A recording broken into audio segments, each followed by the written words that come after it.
le samedi 26 novembre, samedi qui arrive, je pense que c'est un événement majeur dans notre ville parce que c'est un nouveau chapitre qui va s'écrire. Et vous le disiez, et Monsieur le maire le disait très justement, il y a des décennies, Marcq-en-Barœul était considéré comme le jardin de l'île. Et finalement, on revient un petit peu aux sources avec ce territoire, puisque c'est cette ruralité qui a été préservée depuis longtemps, qui le sera encore. Et finalement, c'est l'ADN de la ville de Marcq-en-Barœul. C'est notre ADN, c'est notre histoire.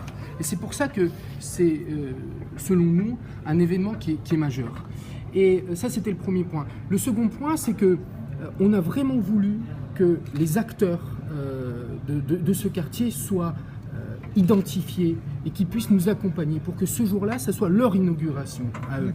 Alors on était très contents parce que ça fait, avec les services, ça fait des mois et des mois qu'on y travaille. Et tous, on s'est mis autour de la table et tout va être fait maison.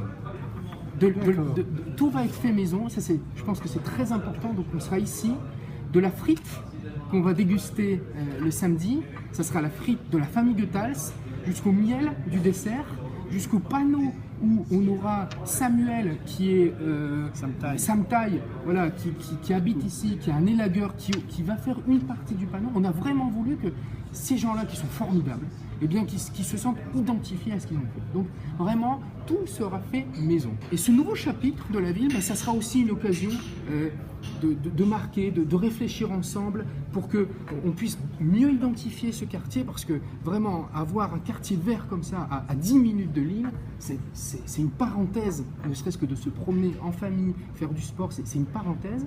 Et on va inscrire ce quartier dans la durée pour qu'on est en train d'imaginer une fête, pourquoi pas, qui pourrait revenir éventuellement tous les ans, et puis on pourrait réunir tout